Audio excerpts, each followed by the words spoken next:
Hello বন্ধুরা, Dinesh auto centre YouTube চ্যানেলে সবাইকে স্বাগত জানাই।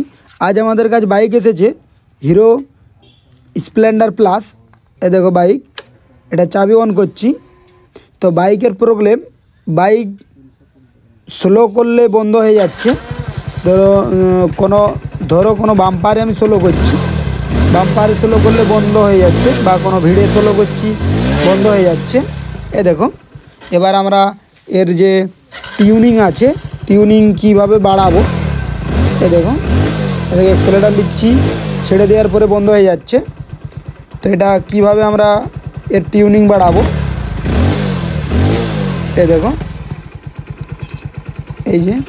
আর অনেক সময় যে প্রবলেমটা হচ্ছে, অনেক সময় এই যে এখানে যে টিউনিং স্ক্রু আছে, এ দেখো যে টিউনিং স্ক্রু, এর কারণে এর যে টাইট দিলে টিউনিং স্ক্রু, টাইট দিলে টিউনিং কমে, যদি লুজ দিলে টিউনিং বাড়ে।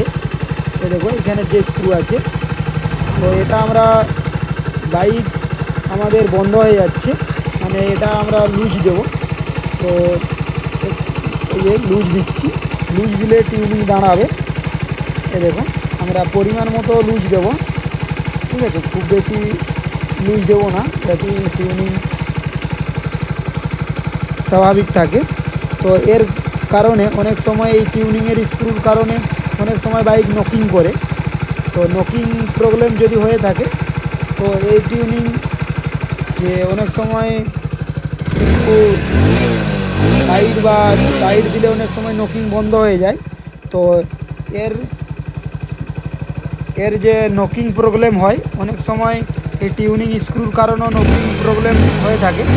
তো আমাদের বাইকের নকিং প্রবলেম নেই, আমাদের স্লো করলেই বন্ধ হয়ে যাচ্ছিল।